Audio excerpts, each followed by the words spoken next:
Lights, camera, debate, ignite, passion strong under the spotlight.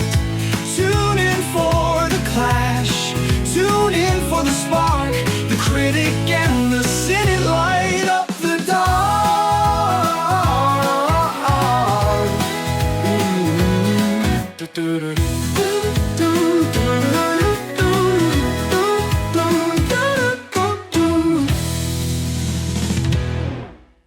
Welcome back to The Critic and the Cynic. So the next one, for some reason, is a movie that apparently Hallmark's been like...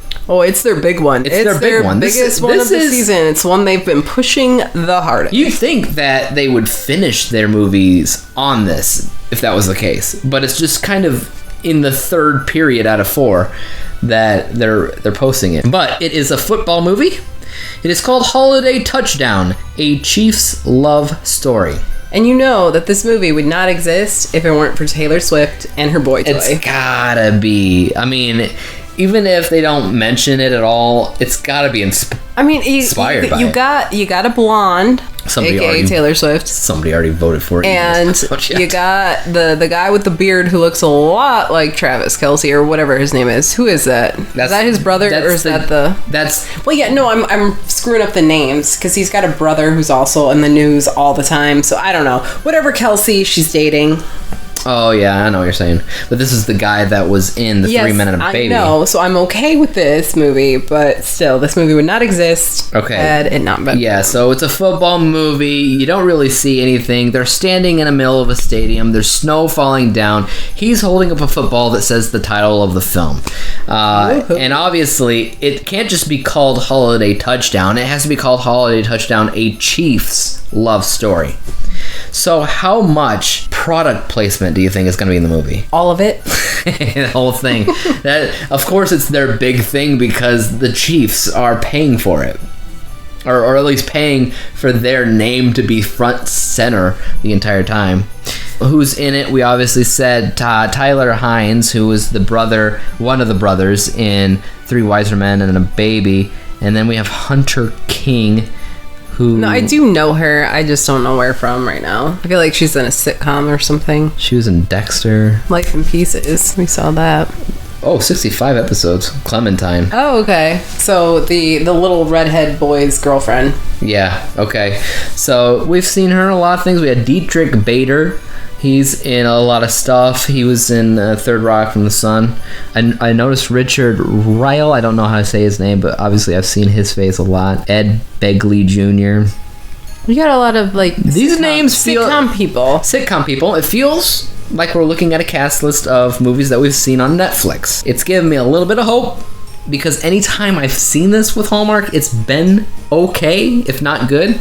Let's take a look at the tagline. Don't fumble the perfect catch. Well, at least that's a little clever. It's a little bit clever because, fumble catch, but the catch is the girl, right? Or the guy. The other ones weren't even trying. Exactly. It's been a while since we've seen a good try of a tagline. So let's read the premise of this film.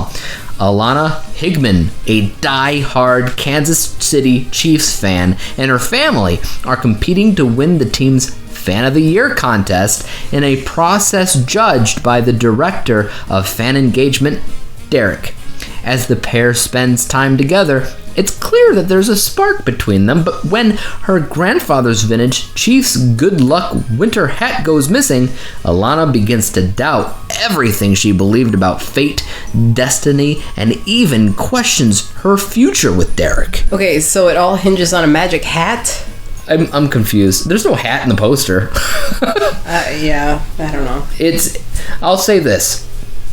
The premise, how it's written, is sloppy. Well, let's just hope it's not a sloppy movie. At the end of the day, what you're looking at is a sports team and a sports fan, and they get together, and that's where the romance spawns, and that's really the only thing you should probably know about it. The production company that made it also makes other sports movies. Wait, there's Kelsey. I think that's about the brother. The brother, yeah. And then Air was the movie that came out with Ben Affleck and Matt Damon. Ben Affleck, Matt Damon, and a whole lot of other famous people about Air Jordan, I think. Okay. So they make sports movies, and they made a sports movie for Hallmark. Well, they at least aimed high. I don't know how high this is, but yes, super, super high. So they're getting the ladies involved, okay? Taylor Swift got the ladies involved in football, and Hallmark, and these guys are trying to make the ladies get involved in sports film. Cross your fingers on it, because, like, other than the fact that it has the guy that I like, I'm not looking that much forward to it. No. I have hope, because it has promise, and it's because they know at least they want to showcase it as the big movie. I don't know. It's grasping at straws, but there's a possibility that it could be good. Definitely better than Believe in Christmas. So I'm gonna laugh if you love Believe in Christmas. I know. After that. Yeah. 2 hours later. All right, we finally got there. We got to the premiere event of the season, the thing that they've been wanting everybody to see. Like, if they said, if you don't watch any of the Hallmark Christmas movies up to this point, watch this one, because this is the big one. This is the big event. So what do you think? Was it a big event? For Hallmark, sure. You know what the biggest part of it, I feel like, in terms of how substantial it was to film, was probably in the stadium itself and filling the seats. I feel like you think that was probably actually realistic, because every time they would cut to the stadium, I'm like, that's a green screen. I think that they filmed it there, because I think that the Chiefs themselves funded parts of the movie in order to slap their name on front and center as far as you could see, and there really was product placement everywhere that you look. A lot of red and yellow. A red and yellow, for sure. Red and yellow. And I can believe that, because they had a Chiefs store in the film and they owned and operated it. But it was at the end when it was supposed to be gearing up for that Christmas game, which does exist and will be played by the Chiefs, where everybody's in the stadium, and everybody in the stadium is wearing Chiefs clothing. Everyone. There's not a single person in that stadium that was wearing the opposing team's colors. There is not a single person in this movie who likes an opposing team. They don't even mention opposing teams. In this movie, the only team of all time is the Chiefs. They mentioned the Eagles. Oh, okay. Maybe I missed that. They mentioned the Eagles. I could have sworn they said Steelers as well, but they definitely said Eagles. And at one point, one of the characters was running into another character. The other character was wearing the Chiefs stuff, but they were hanging out with a girl, and the girl was wearing green.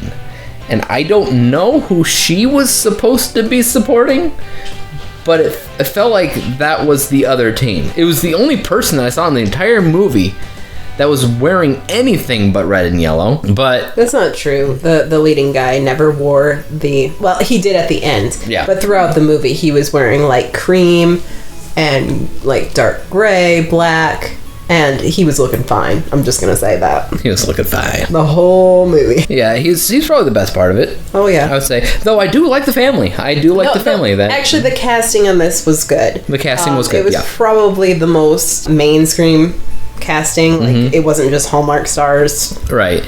There was quite a few names and faces in this film that if you watch it, you will recognize right off the bat. And they all do a pretty good job. Now, you might think that they come in to make jokes and everything, because the majority of them are comedians or have been in sitcoms in their entire lives, but they're actually all relatively serious in the film.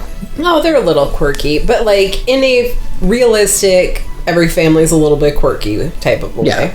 And, I did like them. I felt the heart behind a lot of their situations that were in the film. I felt the emotion, especially at the end, even though I couldn't really connect or relate to it. But the one negative I want to say about the film is that there's definitely an issue with pacing, because even when I was talking about the premise in the prediction part of the podcast, I had mentioned that yes, there's that magical hat, there's source of, superstition throughout the film. It goes missing, and all hell breaks loose because of it. And that doesn't happen until, like, the third act of the film. It doesn't happen until at least an hour in. For us, it was about an hour and a half in while watching live. Without commercials, it's about an hour.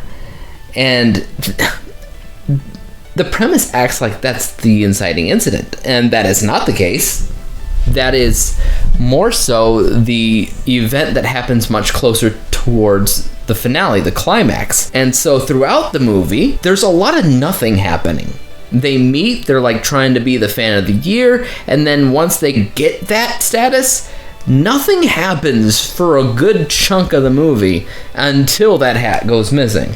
I don't know, because, well, I guess that does happen after the hat goes missing. But you are dealing with the two main leads here. They are at odds because one believes in fate and things are meant to be, and the other one does not. They believe in circumstance. And so they are butting heads throughout the movie just a little bit, talking about, oh, it's fate, it's magic. And then he's just like, no, it's just a coincidence. Then when the hat goes missing, she loses all faith in magic and things being meant to be, and he's just like, okay, so I'm chopped liver, all right then. Yeah, I don't know, it was a little bit weak in the story department. Yeah, though I will admit that I expected zero, like literally zero, maybe even negative Christmas attitude in the film, because it's like you're talking about football team, you're talking about a fan of the year, you're talking about a game, and at what point is this Christmas? But apparently we're really honing in on the Christmas game part of it and the superstition that comes and the magic that comes from that game. Well, and the reoccurring Santa, who is just always just randomly there doing weird stuff. I love that guy. Yeah, you would. Dude reminded me of Hodor. There's definitely Christmas in this movie. I felt the Christmas, especially towards, I'd say at least the bottom half of the second act, and then most of the third, I'd say. I really felt the Christmas attitude of the film, it surprised me, because I didn't think I would enjoy the movie in general, but I think overall it was fair. It was fun enough. It was not the best Hallmark movie that we've seen, in my opinion. No. I understand that they're probably saying this is the premiere event. It's the event of the season. They're probably saying this specifically because they're probably getting paid to by the Chiefs. Definitely possible. I can't prove it, obviously, but who has more money than a sports team? I mean, they have plenty of money at their disposal, and Hallmark is often in need of financial assistance. How do you know? Because their stuff is B grade. Okay, constantly. That doesn't mean that they're lacking in funds. I don't know. I think it does. That means they're lacking in creativity.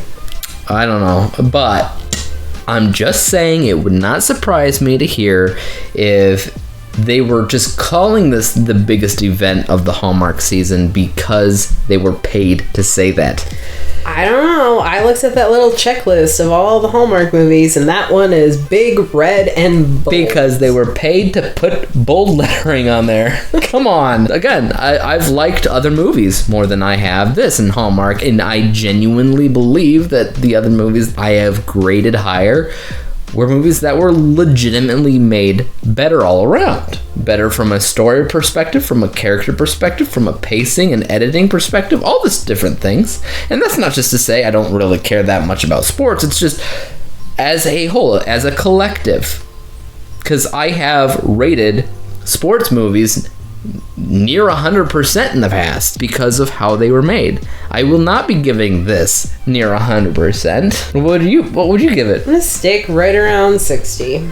Around 60, I would agree, 60%. When I think about a high-rated sports film, the most recent that comes to mind is the first Rocky movie, for a variety of reasons. But there's stuff to appreciate in Holiday Touchdown, a Chiefs love story.